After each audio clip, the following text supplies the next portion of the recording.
Um, okay, Trybien, I'm going to ask you a question that someone asked me the other day that caught me off guard a little bit.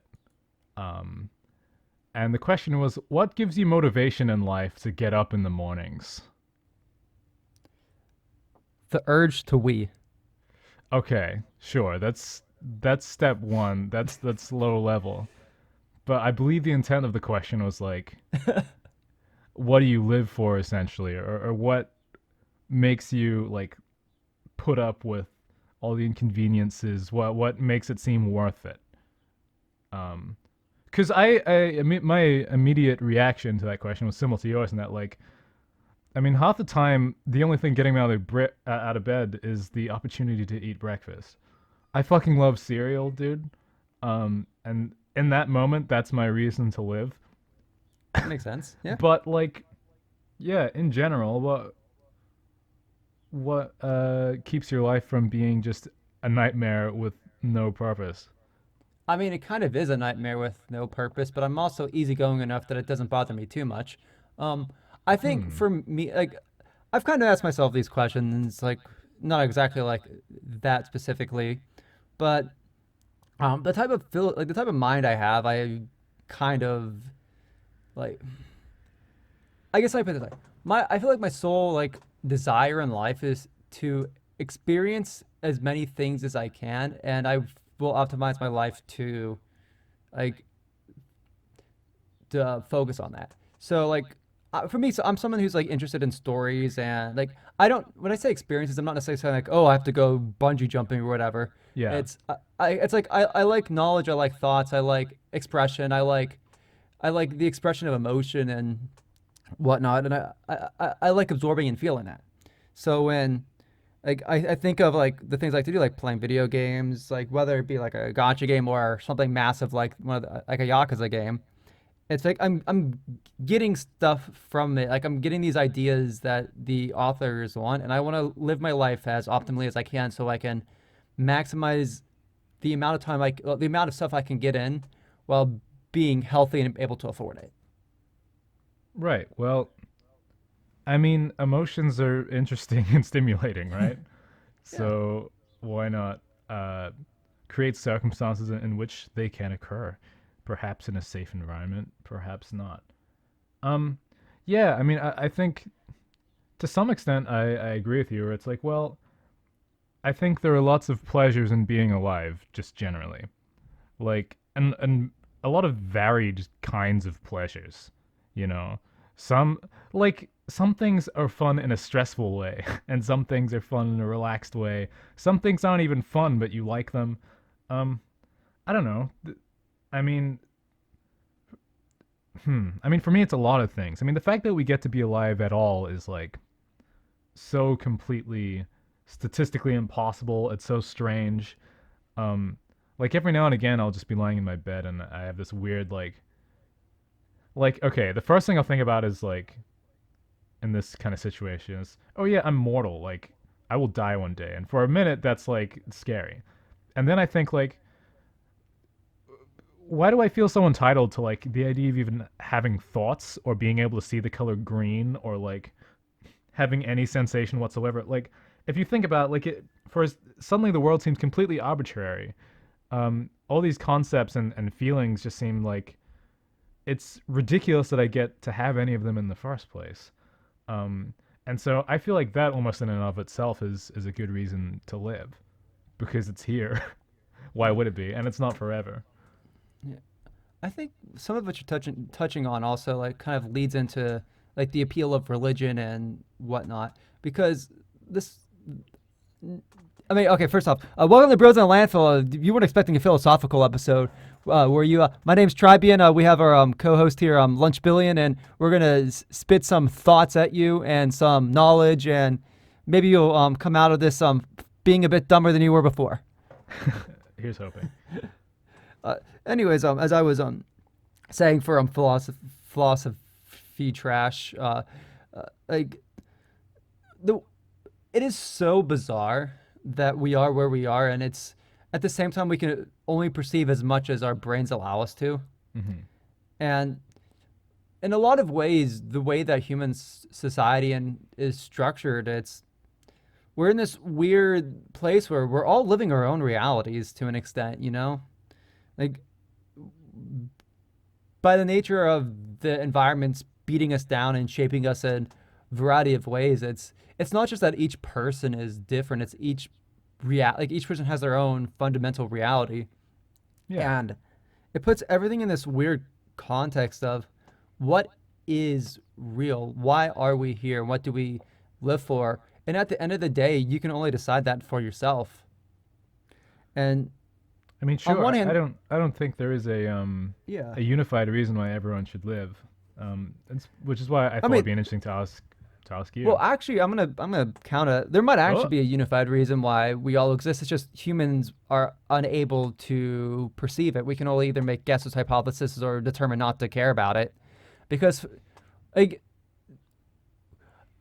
let's put it this way: it is so fucking weird that we exist. It's so fucking weird that the exact combination of events happened for our reality to exist and for us to have never meet any life on other planets. The fact that the Big Bang happened, yeah. It's crazy that like, there is the, anything to exist within. yeah, yeah, and that's and you can run that up. Let's say if we're in a simulation, let's play the simulation here. Let's say this is all fake. This is all simulation.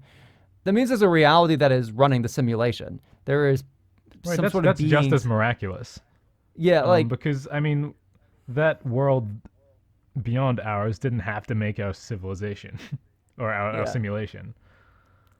like like we observe and measure reality through sciences and maths, but like those are only measurable based off of our own perceptions. And the human brain is so fallible that fallible, and like even like when we're talking about things like memories get warped, our ability to perceive Absolutely. things get warped. It's like you're stuck in this position where maybe we can have observed realities that we can share, like, oh, we have stars in the sky and we can maybe like measure the distance between them and we can measure the speed of a thing falling. Yeah. I think observable laws of our shared reality, but the the fact that the fact is that we can only really observe the laws. We can't fully explain every detail about it because there could always be some fourth dimensional thing that we're not Sure. I able mean, to we're limited observe. to our own what our bodies are capable of sensing and processing, which And but I am also willing to bet is not all that exists. yeah.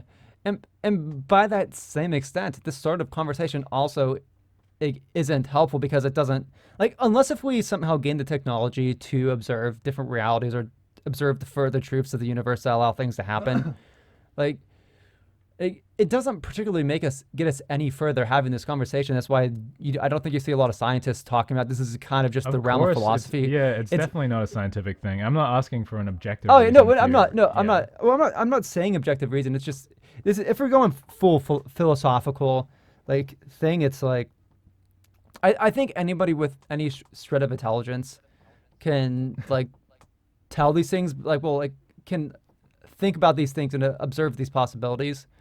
But it comes down to like I think the reason why we talk about philosophy isn't because it holds some greater truth that will help us have a better understanding of the world. It's just fun. You know, Sure. it's like I think on one hand, using philosophy to give you better outlooks in life and live a more positive life is probably the best way to go about it. Like I think in some ways you can find comfort in the fact that you don't know everything, because like depending on how optimistic or pessimistic you are, of course. But if you can look at the vast unknown in an optimistic light, it's like we exist, and okay, maybe there's a chance that like there are some nefarious forces in that have caused all of this, and that's why we constantly suffer. Or there's an optimistic look, and it's like, oh, this is the worst of it, and it gets better as we learn more truths. It's you kind of just have to decide for your own what's the truth you want to bet on. Hmm. Like I'll say this, like for my reviews on religion, it's like if like I'm agnostic, but I wouldn't consider myself atheist agnostic because I feel like that's kind of for me I feel like that's kind of depressing, And to the same extent, because humans can't observe like fourth dimensional, like any other dimensional thing, it's like, what's the point pondering the existence of God? If it finds you comfort knowing, thinking or not thinking there's God, that's perfectly fine. But for me, it's like, well, if I believe in this one religion, and let's say this other religion's right about their God being jealous and smiting people who don't believe him. It's like I don't really want to really believe in any religions that like could get me in trouble with any other God. It's like, Right. it's like for me, it's just like if there's a higher being, and they have some plan or whatever. I just want to live the best life as I can, and just like look at them and, like in the afterlife and be like, see, I tried to live the best life I could. Like, I couldn't have known if you were here. There's like, it, like, just because I like. I mean, if I were like a god, I'd be like, well, like you shouldn't be good just because I'm watching. You should be Yeah. good anyway. I mean, there is a possibility that there is a I'm God gonna out smite that, you. I mean, there is a possibility that the jealous God does exist, and because you didn't like believe the very specific ideology that he wanted you to believe, he could smite you even if you've lived a perfect life. Yeah, I mean, who says that that whatever god is out there subscribes to our current idea of morality, our 2020 morality? I You mean, know, for all we know, the real God could be like based off of Viking morality, and pillaging and right? raping people is perfectly acceptable by his standards. I mean, our morality changes like fucking like that. Like over a couple of years, it can flip. Like Mm-hmm. to expect a god to subscribe to what we're currently thinking of as moralism, it's a weird idea. But if we want to Um, go back, I mean, I would say if you want to go back into the whole like thing you were mentioning there, like morality shifting, it's like we live in such a vast information age that like everything is so easily fakeable, forgeable. Like everybody basically has to come to the decision about what the truth is, and obviously there are times where it's like things are more easily provable than others. But humans like live off of faith, whether we are religious or not. Like sure. it's like based off of like what political figures we believe in, which newscasters we believe in, like which people we listen to, where we form our opinions. It all I mean, comes we from put this faith in internal faith. ourselves if Yeah. if we want any chance of getting anything done ever. Like, Hmm. I think it's pretty hard to like if you're trying to like build yourself up to do something scary or something. Like, I don't think necessarily looking back at all your past achievements is going to be the best way to get through it. It might be, but like where we know ourselves too well, we're more critical of ourselves. We take our strengths for granted, and undermine, sort of like downplay the things that we're good at. Um, I mean, not everyone's the same internally, but like I think if you're going to try something, you need faith that it'll just work out beyond like an equation. Yeah. And I think that's where we get into this weird area of judging other people, because like on one hand, I think when you're causing observable harm, okay, then maybe we can have a conversation. But I do get this feeling that humans historically, it's not just these days like this. It's like historically, I feel humans are so easy to judge and condemn anything that doesn't fall within their natural worldview or natural observation of facts, without considering that, like, even if they are right, a lot of the time when people disagree, it's because they come from entirely different backgrounds. Yeah. And like, I think people are so easy to jump the gun and say, "Oh, someone's a bad faith actor, or someone's a liar," rather than just thinking, "Oh, this person actually believes," and they just like for whatever reason the facts that they believe in outweigh the facts that you believe in. I Like, I'm wondering. I'm wondering a little bit where some of this is coming from. Like, oh, I know that we're just kind of following the thread of conversation a yeah, little bit, but we did start with why is it that you live? And I think it's obvious that you think about a lot of these things you've been talking about a lot, well, and they're well, they're I think, naturally coming out. Just well, like from like I setting the, know, the table of like here's kind of a more philosophical discussion. yeah. Well, I think it goes back to that whole thing, question about why we live. I think everyone lives like I think this is an inherent subconscious desire for humans to. Well, I think there are two competing, two inherently competing subconscious desires for humans. Okay. There's a subconscious desire to help those you relate with. So and you'll see this with or and those you empathize with.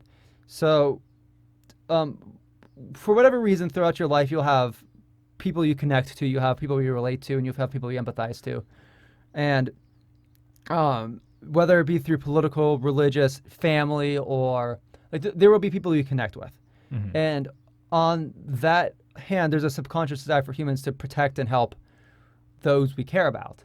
I think that is universal for all people outside of specific mental disorders. Yeah. Like, well, like, and then on the other hand, I also think there is this human, like, subconscious human desire to self-destruct. So Okay. it's so like, and you can like so when it comes to the human desire to self-destruct, I'm not talking about like, oh, humans are gonna go and like strap bombs to the chest and explode. But it's more of this like humans have a very hard time um, observing the long-term effects of their consequences and thinking about that. That's a learned trait, not a like thinking long-term about the consequences of That's something a is a skill, yeah. learned trait. It's not a it's not like ingrained. Yeah. And I think in some ways humans fight against that. Like it's even like people who know that about long-term consequences, like it's not always the case where they're always doing things in the best for the long-term consequences, which could be like eating an unhealthy meal, further harming the environment, even though you know what you're doing is harming the environment, and uh, or it could even go full denial that what you're doing is like you know what you're doing could be causing harm, but it's denial that you're causing that much harm.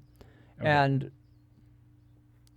I think we get into this position where because of these two competing ideologies, where it's the short-term gratification compared to long-term um, harm, combined with caring about the people that you caring about those that you connect with and that you empathize with. I think it causes this um, very narrow-minded approach to solving problems, where you hyper focus on the people you connect with, and don't like, and simultaneously finding enjoyment in shutting down those that you don't connect with, or those that you find is impeding on the ones that you connect with. And I think that's where you get a lot of the tribalism. That's where you get a lot of the oh, those are the bad guys, I'm the good guys. Doesn't matter the context of the situation. Right. Kind of like the It's double-edged sword of caring deeply about those directly around you, because and not if having the greatest self-preservation. yeah, so like you could say here, I guess here would be like one example. It's like in a lot of ways, like you could if you look at the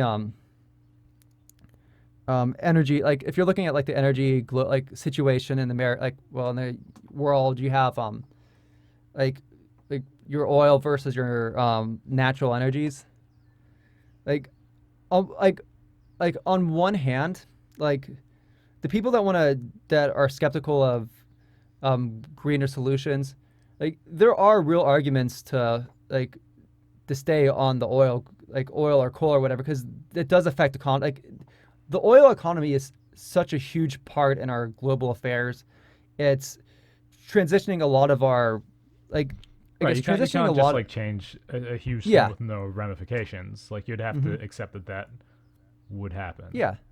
Now, long term, we definitely want to change to greener solutions. Maybe if like one of my friends who took CAD was talking about like nuclear energy potentially being safer through different things. I'm not a CAD student. I don't know enough about nuclear energy to say one thing or another. But let's say nuclear energy does become safer with less fallout and less whatever. Sure. Then yeah, that's something you'd want to transfer over. But on the same hand, with the oil industry, it's like a lot of the reason why the lobbying against the green oil comes is a lot of the reason why you have the lobbying against greener solutions is that there is an economy because of the economy around um, oil and the amount of business that's there. Like the short term harm of that is the primary concern of a lot of people. Like maybe in the long term we'd be better off with greener solutions or nuclear solutions, but the short term harm of transitioning is the same thing with the coal industry and these coal mining towns that have their culture ingrained in the mining and don't have much of in terms of other jobs. Yeah. It's the short term loss of these jobs like Might be outweighs worth the the planet, but not to them yeah because it's exactly their and lives. and and people are so quick to just moralize that you're killing the planet without actually empathizing with Well, I the mean, it's human easy to design. say that when you're not the one who has to give up something, right? Yeah, exactly.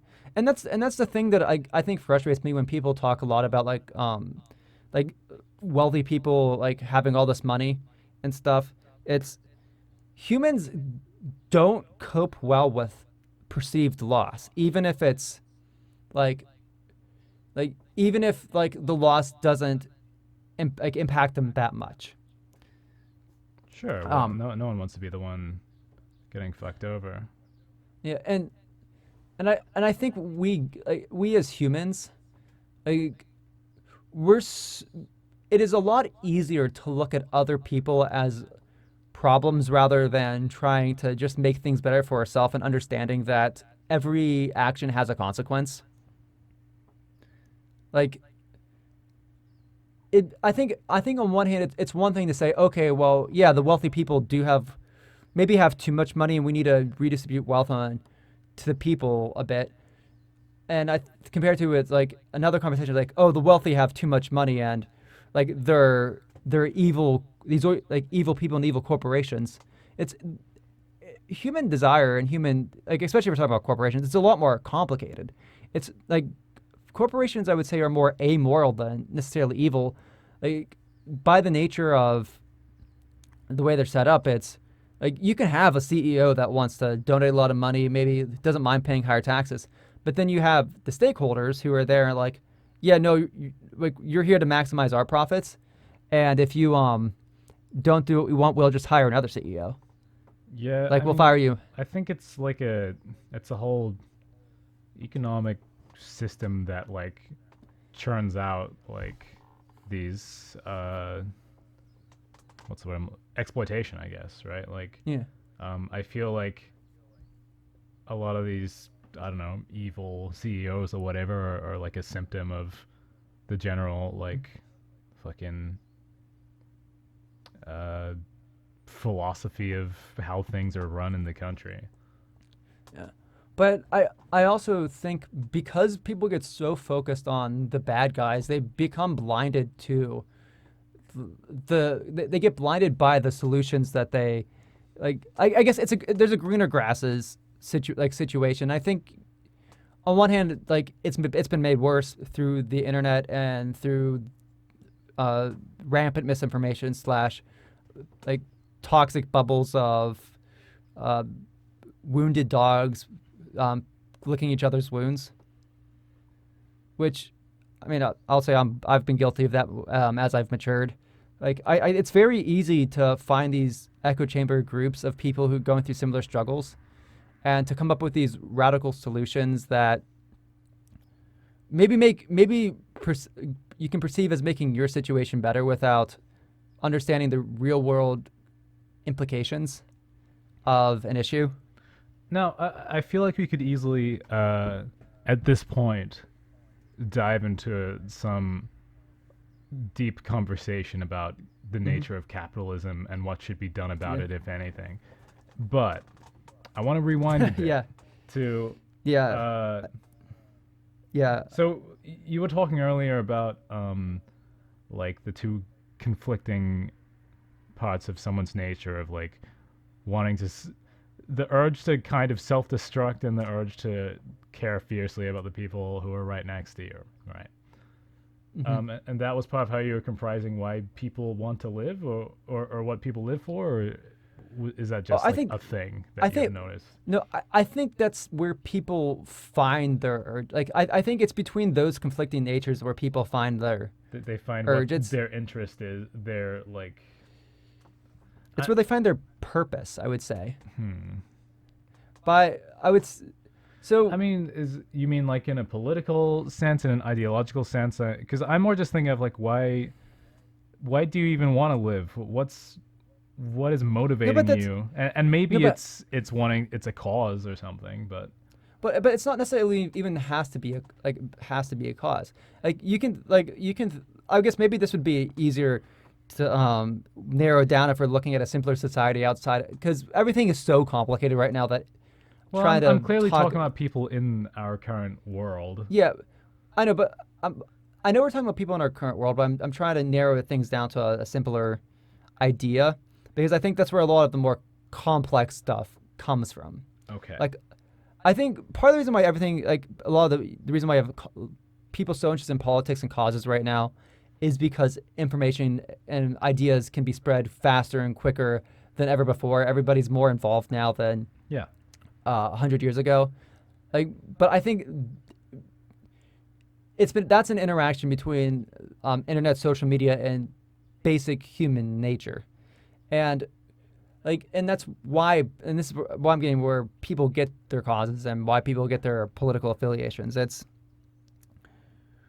you wake up. I think you wait. People wake up in the morning every morning to like, and on one hand, yes, it's a very personal answer. It's a personal answer shaped by how like your life has been, Okay. but I think when you're someone with a healthy mind, someone who's not like battling, like I would even say like people who are battling depression, anxiety, or whatever. It's very true. Like same thing. It's like you you either have something you care about or you don't care about. If you care about something, then that kind of becomes your focus. So let's say you have a family, and like let's say you're a parent or you a parent like figure. So let's say like you're the caretaker. You wake up in the morning and the first thing on your mind is your family. Um, so and that's what you care about. Let's say you're part of like a minority community. Uh, then the first thing that you could potentially like when I say minority, like the first thing you can wake up potentially in the morning, depending on your relationship with your community, is how that community is affected, um, and like by the system or by racism or whatever ism. And I don't think it's just one thing for a person. I think it's this amalgamation of like it's this amalgamation of duty and desire. So Sure. so we have these things we care about that we feel like will get the most out of our lives. With and while simultaneously, um, like and that's the part where like I would say people get up in the morning is it's the combination of desires. I mean, here's Um, kind of like whether why this. Sorry, part of why this question troubled me a little bit is that the person who asked me that question is obviously someone who's struggling for that purpose, and yeah like they have, sure, they have people they care about, they have a few things they like doing, but like nowhere in the soup of experiences has anything emerged that is like enough reason to spark some passion or like here is what I am doing with my life. It's all just yeah like kind of a mess. And so what do so you think of that? so yeah we're talking about some like we're talking about like the lack of purpose, which I Yeah, think for sure. which I think on one hand is incredibly relatable with modern society. Yeah. Like yeah, like I feel like as the more advanced we get, and the more people there are on Earth, and the more people communicate with, the harder it is to find purpose because there's always gonna be someone out there greater than you. Like, Mm, I it's. I wish I could give one simple answer.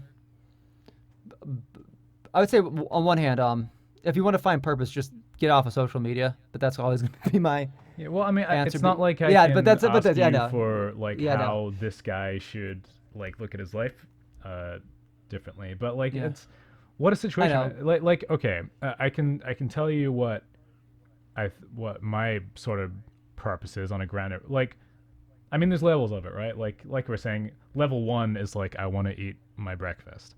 Um Hmm. but like on a grand scale, like I love creating things. I love telling stories. I love Okay, making art, and that, and that's a pretty specific thing, and that's yeah, what like motivates my life in general. There have been times where I haven't had such motivation there, and I felt a lot more aimless. let me. And I'm for me personally, I don't think it's altruism of almost any kind that gets me out of bed in the morning. It's wanting to No, okay, realize my goals okay. and have I a don't nice want you. time. I don't want you to get confused with what I'm saying. Like, it's when I'm talking about care, like, and maybe this is my fault for not being, um, able to be as clear as I'm would like to be. Uh, but when I say we're talking about things that like care like care about versus like the thing like the self destruction, like and this balance, it's it's not necessarily about altruism because I feel like a sense of altruism I think is more of a conscious sort of thing rather than just a subconscious. Oh yes, Right. like an altruistic outlook is something that's trained. It's not something that's um it's not this primal desire that we must do these things. Like I think like humans, and I would say like given like the human nature, like the things that we connect to and the things we care about aren't necessarily other humans and aren't. I mean, look how people like care about their pets or whatever. So Sure. you find some value and you find some emotional connection to the process of creation, and that was something that was likely like instilled in you from a young age. Yes. So like I would say like the perfect example is like sometimes the difference between an artist and someone who isn't an artist is being told their shitty drawing as a kid was good. Like if you're a kid Right. and you're told your shitty drawing is bad, chances are you might just stop doing art. But if you're told it's good, you continue drawing. Not saying that was your case, but that's just one example What are you of trying to how say that can about affect 5-year-old people. Brett's artwork skills, huh? What? What the fuck what I come onto this show and now you're insulting my childhood artwork? Oh, okay. No, okay. You're telling me I've actually sucked all this time? No, I lunch. I'm I kidding. think you would Just agree. I think you would agree that art is something that, it's a mixture. I think it's both a mixture of vision and technical skill. sure. Um, and you can like and vision is something that like evolves throughout your life. And I think anybody, artist or non-artist, can have different forms of vision, or the visions appear in different ways. Absolutely agree. But the technical skill, I think, is in some ways a learned trait. Yes. and and if it's something you're encouraged to continue doing as you grow up, it's something you're just naturally going to get better at. If you're drawing all the time, you're going to get better at drawing. Um, I mean, I was just poking fun. I Like, know, I know. what was your actual I know. point? No, don't worry. I knew you're taking fun of you're making fun. I was just like I take things too seriously sometimes, even if I know it's a joke. That's just Well, sometimes my personality. I set kind of a dire tone, I think. Nah. No. It's I literally don't like. Sometimes I will make a joke out of serious things that shouldn't be joked about, and sometimes I will be serious about jokes that shouldn't be taken seriously. It's perfectly fine. It's me. You Um. conundrum of a man. Yeah. But I would say it's the same thing like with programming. Like there's a meme that goes around. Oh, just learn to program. Programming is something that doesn't necessarily have to be hard, but if you don't have the emotion, like if you don't have the mental wherewithal that trained within that you can solve the problems or you can learn how to code, you're probably not going to take interest in it, or it's going to be too stressful, or you're just going to have that mental block. That's why a lot of older people have a harder time like learning to code because they didn't have those things put in. However, you also have some older people who have learner like were trained or grew up as learners or grew up as naturally curious and grew up thinking that they can pick up anything. And chances are, yeah, they're gonna be able to pick up programming, because Right. Well, they have learning itself is a skill, like right? You can get good at learning new things. yeah, like I think a lot of human nature and a lot of human ability is a mixture of abilities. There is a mixture of ability and disability, Hmm. but I also think it's a lot of what we are, um, what our inspirations are as kids. And sometimes those inspirations are caused by positive stimuli, and sometimes they're caused by negative stimuli. Yes. Like sometimes you have the more receptive people, so you'll be like someone like me. Like when I was a kid, I was very receptive to, like, insensitive to criticisms and wouldn't go along with things that I were criticized for doing. But on the other hand, when I was praised a lot for reading as a kid, so I read a lot of books, and that's where my interests formed. Hmm. Other people are the other way. They get told, "Yeah, you're bad at this," and it's like, "No, I can do this. I'm going to be a really good artist, even if you tell me I can't draw." Like, it's a clash of personality and influence, and I think that's also part of the reason why humans are so varied in those ways. Sure. No, there's all kinds of variables there, from what's happening inside a person to their outside stimulus, that are gonna Mm. shape who they become and what they value. Um, but yeah, But so I it just think, means that, like, if someone, like, let's say you were bullied a lot growing up, and you still haven't found the thing that you really like doing, um, and now you're not entirely sure what it is you want, or what you're looking forward to, like, um, I just that's a rough place to be in. okay, let me there are two parts to this that I can answer, because part of the problem when you feel like you're in a purposeless state is that it's a stagnating state. Yes. If you feel like you have no purpose and you have no desire, then it's very easy to just get into the same routine Well, of it's a misery. self-fulfilling prophecy, right? Like, if you Yeah, don't think there's anything out like there for you, you're not gonna check, and so you won't find anything, and it will yeah, confirm your feelings. like like on one hand, like you have to force yourself to try new things, whether you are inherently interested in or not. Because the unfortunate thing about the human experience is that sometimes you just don't know if you'll like something until you try it. No matter, it doesn't really matter what your preconceived notions are. It's that mentality of, oh, that food looks disgusting, but when you put it in your mouth, it tastes amazing. Yeah. Like it's and when you're suffering from depression or purposefulness, like purposelessness, it's very hard to pull up those to work up those Right. No, feelings. you feel like you know it already, that everything's like uh gonna suck, and it's almost feels like it's a self-preservation thing, because you're so scared of more Mhm. disappointment. But instead you're only confirming its likelihood.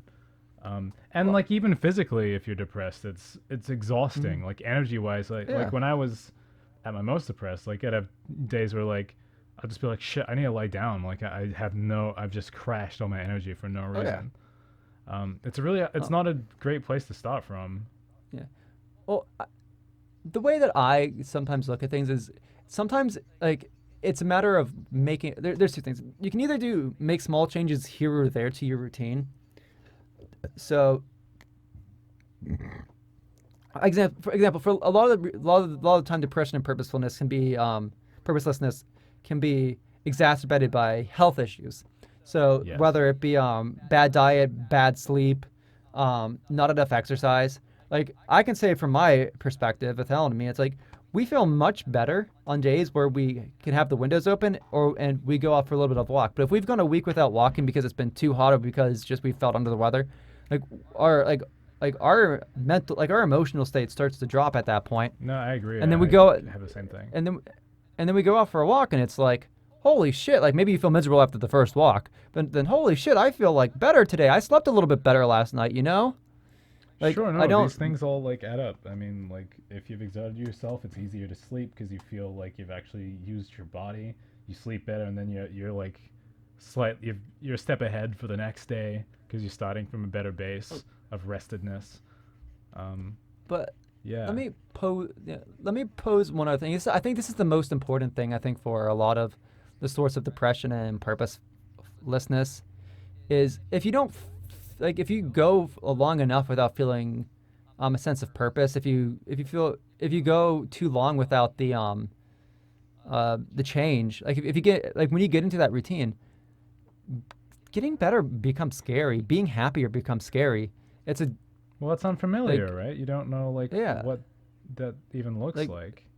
it's like you find comfort in the familiar, and when the familiar is unhappiness, it becomes scary It's your to security blanket, be right? happy. Because like Yeah, when you're depressed, you at least you know who you are. You know what that is. Um, yeah. and yeah, it's weird. I think it's just human nature that we're often afraid of the unfamiliar, even if it's clearly like at least worth a shot compared to whatever we're Mhm. currently looking at. Yeah. Um, Like yeah. yeah. Like I can say for me it's like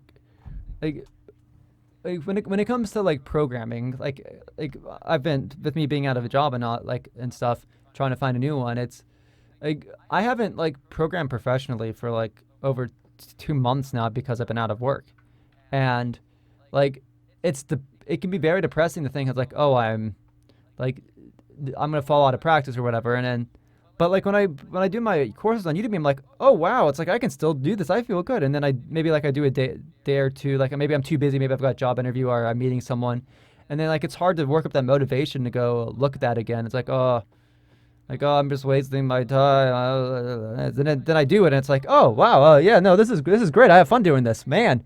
Like Well, here's what why I'm was I kind of thinking that I thinking, didn't? man. Like, I mean, having a grand purpose is nice, right? And it helps, Mhm. but I feel like what's most important for like wanting to get up in the morning is like proximity to positive stimulus. Like if But it's been a while since like you've just enjoyed one of life's simple pleasures, um, you have trouble imagining that it's even possible. Because I mean, everything's fucking temporary. Everything's transient. Like it's like it makes life seem shorter than it is. Cause like I don't know what I did last week, but I it mattered to me then. Like but you know what I'm saying? but I have to ask you, where do those simple pleasures come from? Like, It all depends on who you are. and that's the thing. I think it boils down to what you fundamentally care about, what you fundamentally think is important, and what you fundamentally think will bring the most in your life, and what you fundamentally think will bring the most in other people's life. Like, would you really like enjoy things so much if you thought that you weren't getting anything out of it? Like, I feel like there's a part of the reason why humans have that dopamine release is because it's a reaction to a positive stimuli, and I would say through the nature of natural. I guess here's the, like we feel good when we eat because when we don't eat we die. Right. Like like and we feel good when our loved ones eat and enjoy the like and we see that they're enjoying that what they eat because we don't want our loved ones to die. Like like and loved ones could be your family or friends or whatever. I think a lot of those simple pleasures, like I think there is a simple pleasure in doing things that grow you. So, like when you're creative, every time you do art, you get better at art. Every time you explore an idea, you grow a bit because of it. Like you are not the same artist when you start a project than when you are after you're done with the project. Like I think there is like enjoyment and pleasure within that little bit of growth. And I think that's the same thing with a lot of things we experience. Is everything we do shapes us, lets us grow, helps us survive, helps people around us survive. I mean, Like, of and course, that's how. I'm not saying that Yeah, all like common pleasures are like um detached from any sense of continuity or progression or something. yeah, And I think those are part of it. But like I mean, yeah, there's a reason why it feels good to eat, right? yeah, But I yeah. mean, it does. Like And it's that's why you not feel miserable when you eat too much. right. Like there's no like there's a subconscious reason why it feels good to eat, but like that knowledge is not required to enjoy eating. And I feel maybe life can be like that. uh, where like I mean, when you were telling me like why your first answer as to why you get up in the morning or whatever was like, I want to do things that make me feel good. I want to enjoy cool stories and I want to have fun, essentially. And I think like a depressed person is just like detached from those things. And like it's not that simple because like someone can Yeah. do things right and have a lot of things going on and still be depressed, but like um I guess I guess there's kind of two aspects to what will Yeah. make you Well, get up in the I would. morning. Like Well, the problem with talking about depression is that it's not a one cause yes, thing. On one hand, you could have it could literally be more like chemically and like or health related. yeah, If your body's not healthy, you're not going to feel good. It's going to be harder to enjoy things. And I think there's the more psychological depression where it's more like like why am I living sort of. It's like do I want to like it's more about do I want to continue living, so your brain gets put on that like track of like these things that help me survive don't um it like doesn't meet my internal goal at this current moment. right. So I think that's where the two fundamental things like if we're boiling down to um like and this is why I kind of come back to the whole like it comes like a lot of our happiness and purpose comes back to basic human survival and survival of those we care about.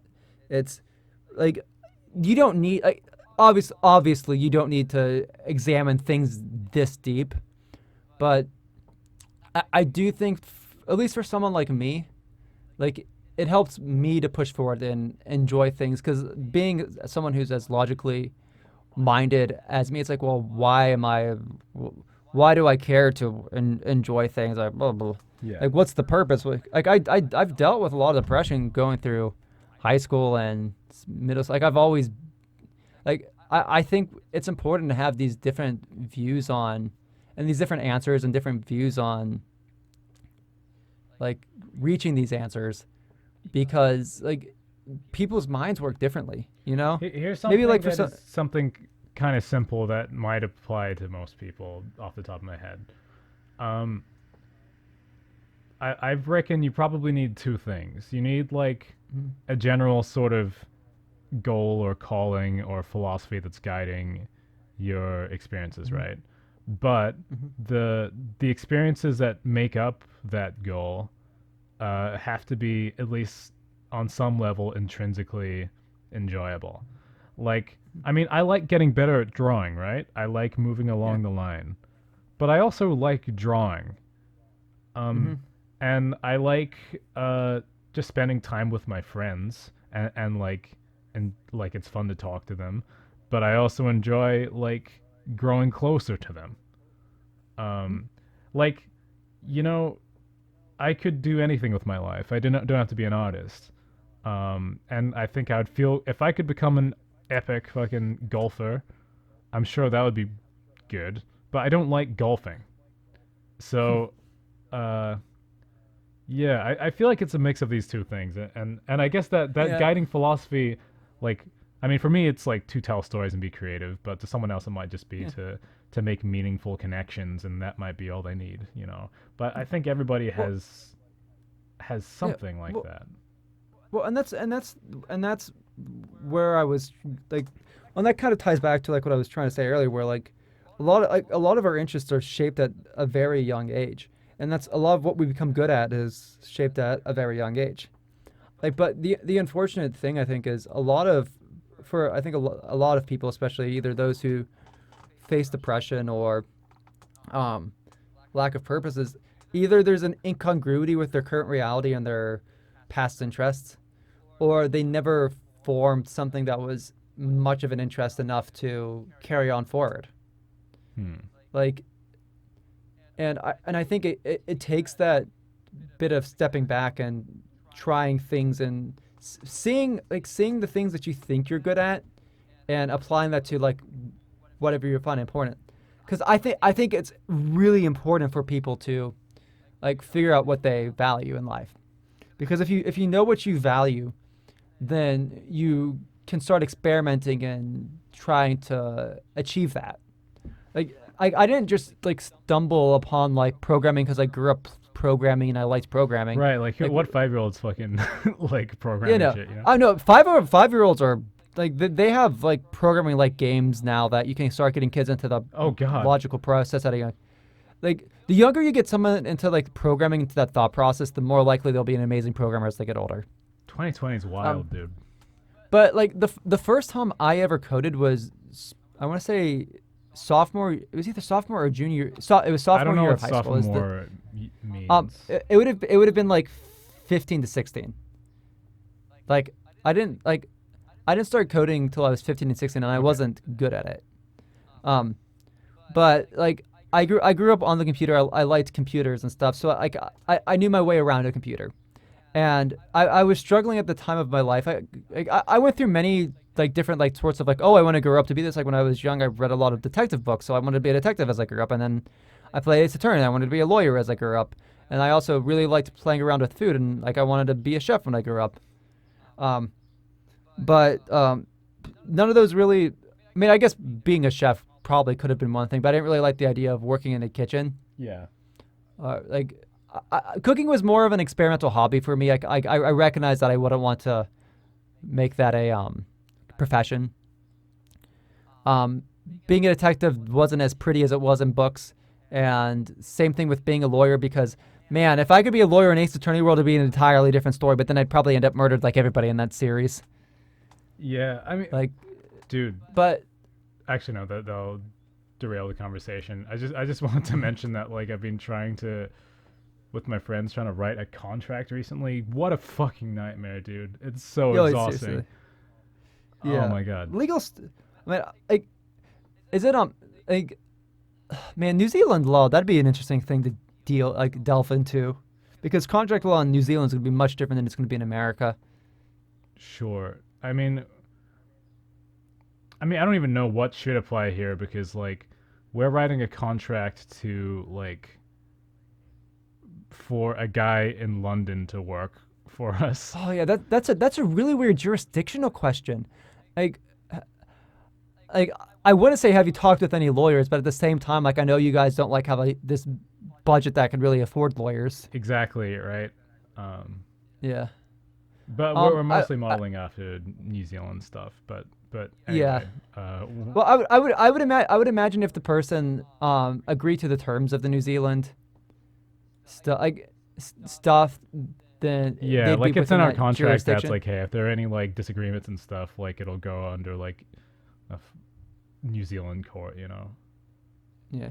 Like the only difficulty would be that New Zealand wouldn't really have a jurisdiction over them. Yeah, but if we both And signed a contract agreeing that that's what would yeah. happen, then that Yeah, well, I seems would say, right. I would say definitely make sure that there's a provision in the contract that says if any disagreements for this will be handled in New Zealand court.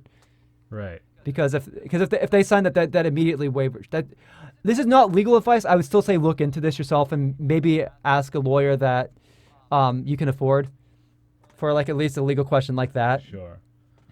Anyway, sorry, Because where were you going with it? yeah. I Anyways, derailed yeah, it anyway. yeah, no, yeah. You were Anyways, saying that I was like saying you it's like didn't become a programmer when you were 5. You didn't stop programming until you were a teenager, and it still took you a while. yeah, like but like for me like for me it's sort because like I was interested in video games and I was thinking about going into game development as I was getting older, but then I realized the game industry sucks and it's not something I'm interested in. I'm sorry to say that to someone who's making games. You Um, motherfucker. No, probably that's no, true. In a lot of ways. um, like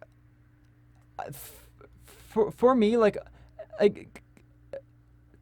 but like I still wanted to like I still like the idea of going to computers, and given my base philosophy on life, like I felt like with my pre-knowledge like in growing up with technology and computers, it was like I was based off my values, I felt like best suited like I was best suited to follow my values through going into computers. So I forced myself to do a programming class, and I forced myself to pick up programming languages. I forced myself to go through college as a programmer, and like and programming is really stressful, you know? Yeah. Like it is not for everyone. Like you have to be perseverant. But I found something I did enjoy with it. Like that like and maybe this is a similar feeling to you like when you finish a project or whatever, but that feeling that you've solved a problem like after like maybe toiling it over for hours or whatever, like bouncing things back and forth. It's just like, I find it to be like very satisfying and like it very makes me feel very Well, like persevering victorious, you over know? problems is like a universal thing. Like, I mean, Hmm. my version of it is surely not identical to yours, but I think it shares many of the same trials and tribulations Yeah, of like, ah, this doesn't work, and now I'll change this. Now this other part looks wrong, um, yeah, and just constantly yeah. working at a thing, uh, and feeling like, oh shit, this is too good. This is too like difficult for me. I'm punching above my weight, and then you solve it anyway, and you're like, fuck yeah, And as I got better with it, I enjoyed it more. But like there were going through it, there were times I absolutely hated programming because computers can be like that, you know? sure, of course. Like like like I didn't particularly like my game development classes, but that kind of goes back into like physics, all this like other stuff. Like I've always seen myself more as a functional like programming is more as a service rather than I as a game form. Yeah. And that's me. I've always been kind of like I've always been more of that consumer type when it comes to media rather than like I'll be the guy that pitches ideas to people because I like pitching ideas. I like working out stories and thoughts. But when it comes to like the actual creative process, that's a whole nother story that I bog myself down to. But like I think when you're someone who's lacking purpose, like and you have like you you have to put like first ask yourself what you value and what you want like what you want out of life before you can answer the question of what I'm going to do. Hmm. Because like Yeah, no, no, that makes perfect like sense. Like, I mean, I don't know. I know a lot of people who, right after high school, like went and started studying something, and then they're like, oh, I don't actually want to do this with my life, and now they just have all this extra debt for like a thing they tried yeah, once, you know. Um, like, yeah, I don't know. It's like just if like you're it's just a rough thing, right? Because like, um, I feel like even when I've been depressed, I've always known what my calling is, because I was one mhm. of those people who found what they wanted to do really early on. Like I'm impressed, honestly, that you decided, hey, I really like programming when you were a teenager. And I think that would be heartening for a lot of people if they are listening an hour Mhm. into the video. Um, Yeah. like if you don't know what you like now and you're in this self-fulfilling mindset of everything is pointless, like Mhm. yeah, it's gonna take some kind of strength or If taking it takes a little faith to try out the first step of like something. and to top that off, it's like when I started my programming classes like in high school, I never thought I was going to actually make a career. I thought I was going to just suck at programming. There are other programmers that are just like so intelligent. I'm just like, oh my god, I could never be like this. Yeah, But I also learned that my brain just works differently than other people. I'm not going to be a programmer like some of those other people. that's true. Like That's a great like point. You don't have to be like that like other guy. yeah, like I am someone that like rather than being someone that can like be like really quick and like, oh yes, I'm gonna solve this problem. Oh, I've got all this massive knowledge in my head about stuff. I'm like I'm more of the quick learner type where I can rather than like being super proficient in one thing, I can kind of just pick up anything Right. if that makes sense. Like I might not be able to explain it to someone. I might not be able to properly teach it. May not even be able to replicate it on the spot. But like I am very good at like absorbing knowledge and putting that into a project. And like I can maybe remember where I got that knowledge and I'll have to go like like I'll have to maybe go re-research something really quickly that I already know for a fact. Yeah. Like or I should know. But my brain and my memory doesn't work like that. I'm a very more tactile technical person rather than a Right. You're more knowledge and kind memory of orientated. intuitive, and you Hmm. can sort of feel things out. That's really cool. Yeah. And I think that's a great point. For anyone who's like, starting out something, or even someone who's skilled at something but feels like overwhelmed by how good other people are. It's like, well, they're not gonna be you, and you don't have to be good in the same way that they are. Hmm. Um, yeah. I mean, there are lots of things I admire about other people's art that is not my art, and that's fine. If I can say anything about your art, it's your art. Like I've never seen anybody do art in your style. Thank you. Like and that is honestly something that like I respect because I see a lot of artists do this sort of thing where like they have their style, but as they get better at arts, it's like they kind of lose it a bit. Like they like it becomes a bit more homogenous. Where I see your art, the more you do it, it feels like the more it's you. If that makes sense. That's really nice to hear, actually. 'Cause yeah, I mean, like, I'm not someone who can do a bunch of different art styles. Like, I'm pretty much just doing like whatever I can. But I feel like I'm getting better at that style. I agree that it is weirdly distinctive, and I would like to keep that. I think it's cool I Hmm. mean, a lot of the artists we love have their own like really distinct Hmm. visuals. And I like being able to look at something and be like, oh, this is made by this guy. Um, it's Like yeah. well, I think it's kind of nuts because I can look at the art you're doing now, and I can look at the art you put up on Instagram online like 5, 10 years ago, or however long. Uh, it's like I can look at this and say these were made by the same person, but they just got better. Right. I'm glad. Y- I'm glad that that identity's still there, even if my actual technical mhm, ability has gone up. mhm. Um, well, God, I can still remember those old Noram drawings in my head. I can. It's distinct. You know a lunch work when you see it. I appreciate that. Honestly, like what I'm working on right now for like the game is very much it's like a more grounded version of what I normally Hmm. or used to Yeah. draw, like because just for like the style of this game, and it means that like I'm sure for the next project I'll probably lean in a slightly different direction, but it will still probably look like mine, maybe a bit more cartoony. Um, Hmm. anyway, I feel like we've probably uh, Yeah. d- we've wandered off from the main topic of this episode enough by now that we can Yeah. probably call it. But it was Yeah. nice talking No. about this stuff. Yeah. No. That was wasn't expecting this conversation, but I was able to word vomit out like No, I stuff had a that feeling this I've was the kind ruminated. of thing that you'd just be able to latch onto immediately. Yeah. Because I mean, you're an introspective guy and you think about things a Hmm. lot. And it was Hmm. cool hearing your perspective. Yeah. Yeah. I just like the only thing that I really want to just remind people is that like you and everybody else are just individuals who've had their own life experiences, and everybody can make it in their own extent. It's just a matter of like being I don't want to say ignorant, but like being like stubborn enough to just not let yourself compromise on your ideals. You Right. know, like being consistent on if you can stay consistent on your values and your and ideals, like and consistent of your perspective of a good person, then you'll always find a way to break through that like mold of unhappiness. Like that's I think that's why a lot of the time you see some of the most successful people being some of the most unhappy because they're compromising on their ideals to reach those areas. You know, Right. it's like they're so caught up in what they don't have rather than compromise like well focusing on what they want to make of themselves. I just want to close out in case anybody is listening this far into the video.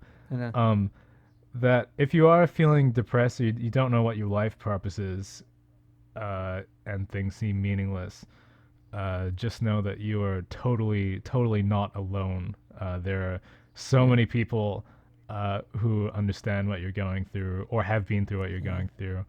No, There's I numbers you think can call, and you know, I think most people battle with like especially these days like I think like the most people deal with depression in some form of another. sure. I mean, Um, I mean, I say this in a kind of detached way, but like, I really have had a tendency to downplay my own depression just because it's not as bad as someone else's. But I've certainly been depressed a number of times. And Yeah. if that sounds like you, you should pay attention to that as well. Yeah. Yeah, look after yourself, man. Yeah. And my my main thing is don't be afraid to look outward. Like, and not even just in terms of like like other people. Like, I think one of the great things about media is that it can inspire us. Like, I've made, I don't know if I've made this joke on the podcast before, but like after playing Katawa Shoujo, do you know what Katawa Shoujo is? Lunch. I forgot which one that is. It's a visual novel where you date your visual novel where you date girls with disabilities. Like, I think Okay. it's like directly it directly translates to disability girls. Yeah, Wow. that novel, well, that visual novel like inspired me to go out jogging for like a week. It inspired you to go jogging? Like I went jogging for a solid week after that. That that's such I, a bizarre I, like random a story to end a on. visual novel where you date and have sex with girls with disabilities inspired me to go jogging for a week. Let's just This is me personal landfill. So- signing off. that's wild, dude.